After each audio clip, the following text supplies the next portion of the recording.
अब हमारा हुंजराब से इस खौफनाक पहाड़ी सफ़र का आगाज़ हो चुका था, जहाँ पर बताया जाता है और कहा जाता है कि लैंडस्लाइडिंग के खदशात बहुत ज़्यादा होते हैं। इस बुलंदोबाला पहाड़ को देखते हुए, जो कि सीधा स्ट्रेट खड़े थे, वाकई ही ये महसूस हो रहा था कि यहाँ पे लैंडस्लाइडिंग के खतरात कितने ज़्यादा होंगे।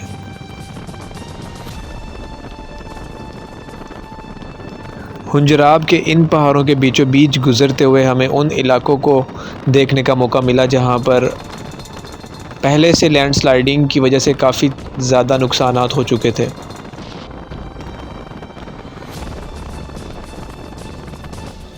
जी, तो हम इस टाइम पहुंच चुके हैं उस इलाके में जहां पे लैंडस्लाइडिंग के बहुत ज़्यादा खदशात सुनने को आते हैं, और यही वो इलाका था कि जब हम कल हुंजराब के लिए रवाना थे तो यहाँ पे लैंडस्लाइडिंग की वजह से कुछ नुकसानात भी देखने पड़े लोगों को, और ये रास्ता बंद कर दिया था क्योंकि पहाड़ों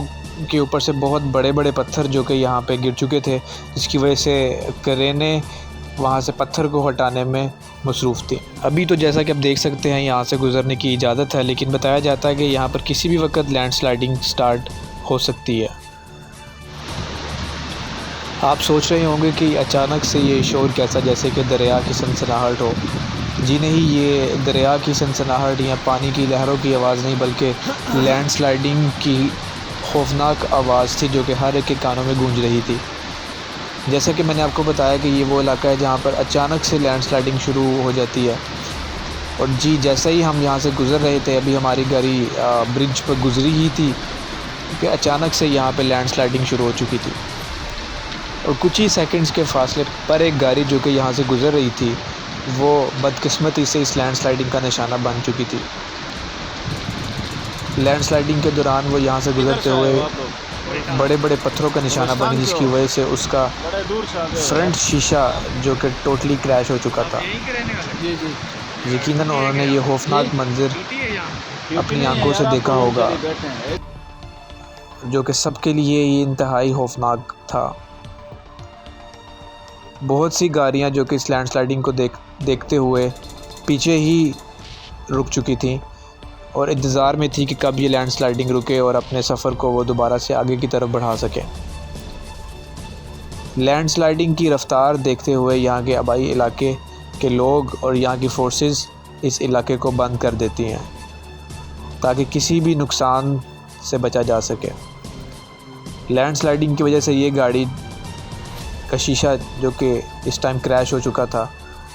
बदकिस्मती से अब इस खौफनाक मंज़र को देखने के बाद अब वो वापसी का रुख कर चुके थे। उस खौफनाक मंज़र को देखने के बाद हमने एक बार फिर अपने हौसले बढ़ाते हुए आगे का सफ़र तय करने का इरादा किया, जो कि इंतहाई खौफनाक साबित हो रहा था।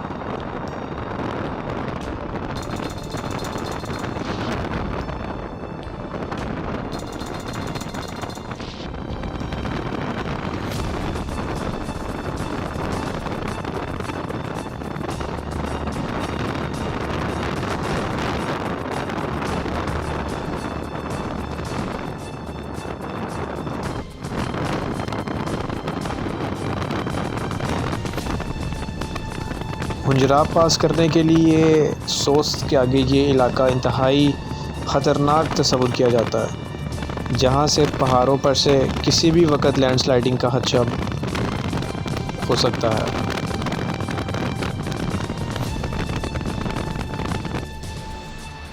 हुंजराब चाइना बॉर्डर से जब हम वापसी पर अपने सफ़र का आगाज़ किया तो ठीक 2.5 से 3 घंटे का सफ़र तय करने के बाद पसुकोंस की बैक साइड पे पसुकोंस और हैबर के दरमियान में एक इलाका, जहाँ पर एक बुलंदोबाला पहाड़ से बहुत बड़ा पत्थर हमारे सामने रोड के सेंटर में आ गिर चुका था। जिसकी वजह से खुंजराब जाने वाले लोग और खुंजराब से आने वाले लोग अपनी अपनी जगह पर बहुत बुरी तरह से स्टक हो चुके थे और सब इस खौफनाक मंज़र को अपनी आंखों के सामने देखकर बहुत ही परेशान हो चुके थे, क्योंकि मौसम ख़राबी के बायस हवा बहुत तेज़ थी और पहाड़ों पर से छोटे छोटे पत्थर गिरने का सिलसिला अभी तक जारी था। लैंडस्लाइडिंग के इस खौफनाक मंज़र को देखने के बाद सब लोग इसी इंतज़ार में थे कि कब यहाँ से रास्ता क्लियर किया जाए और हम वापस अपने अपने रास्तों की तरफ गामज़न हो सकें। तकरीबन 3 घंटे का वक्त गुज़रने को था और अभी तक क्रेन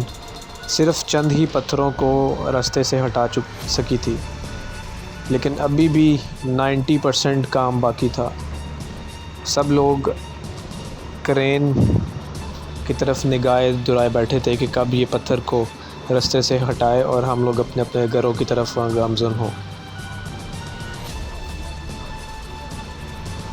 खुंजराब जाने वाले लोग जो कि अभी तक रास्ते में फंसे हुए थे और इस पत्थर का आखिर तक इंतज़ार कर रहे थे कि जब तक ये पत्थर हटे ताकि फिर एक बार अपने सफ़र को आगे बढ़ाया जा सके।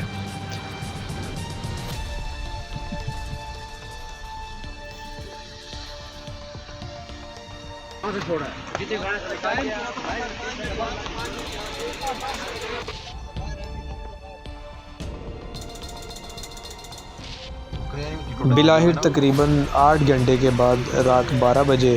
के करीब वहाँ के आबाई इलाके की पुलिस और वहाँ की जो फोर्सेस थे उनके मुसलसल 8 घंटे काम करने के बाद पत्थर का कुछ हिस्सा जो कि ब्लास्ट किया गया ताकि वहाँ से छोटी गाड़ियों को गुज़रने की इजाज़त हो सके। बिलाहिर 7 से 8 घंटे तक इस ख़तरनाक लैंडस्लाइडिंग वाले इलाके में लोग इंतज़ार करने के बाद अब अपने घरों को रवाना हो चुके थे।